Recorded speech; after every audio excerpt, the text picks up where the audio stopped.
તમારા ઘરમાં પણ જો મીઠાઈના શોખીન છે તો આ એકદમ રસદાર, સ્વાદિષ્ટ અને બિલકુલ મીઠાઈની દુકાન જેવી મીઠાઈ તમે મિનિટોમાં જ ઘરે જ બનાવી શકો છો, એ પણ બિલકુલ આસાનીથી.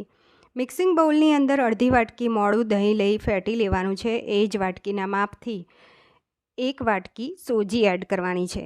એ જ વાટકીના માપથી અડધી વાટકી પાણી એડ કરી મિક્સ કરવાનું છે. ચપટી મીઠું નાખી મિક્સ કરી ઢાંકી 10 મિનિટ રેસ્ટ આપવાનો છે. ગેસ ઓન કરી પેનની અંદર 2 ચમચી પાણી અને 500 ml દૂધ ગરમ કરવા મૂક્યું. થોડું અલગ કાઢી લઈએ. એમાં 3 ચમચી milk powder, 1 teaspoon custard powder add કરી મિક્સ કરવાનું છે. અહીંયા દૂધ ઉકળ્યું એટલે થોડા કેસરના તાંતણા અને સાઈડમાં કાઢેલું મિલ્ક પાવડરવાળું દૂધ ગાળીને એડ કરવાનું. જો ઘટ થયું એટલે 2 ચમચી પનીર છીણીને નાખવાનું છે. સ્વાદ મુજબ ખાંડ અને થોડો ઇલાયચી પાવડર એડ કરી લઈએ. દૂધ ઘટ થઈ ગયું છે. ગેસની ફ્લેમ બંધ કરી લેવાની. વાટકીઓને ઘીથી ગ્રીસ કરી લીધી છે. બેટરની અંદર 1 ટેબલસ્પૂન દળેલી ખાંડ અને 1 ચમચી ઘી નાખી મિક્સ કર્યું.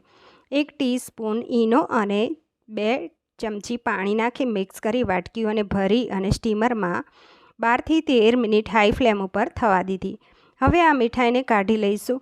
તેને ઉપર બનાવેલી રબડી એડ કરી લેવાની છે. જેમ જેમ પીસે એમ સોફ્ટ થશે. ઉપરથી ડ્રાયફ્રૂટ્સ નાખી દઈએ તો મીઠાઈ આપણી તૈયાર થઈ.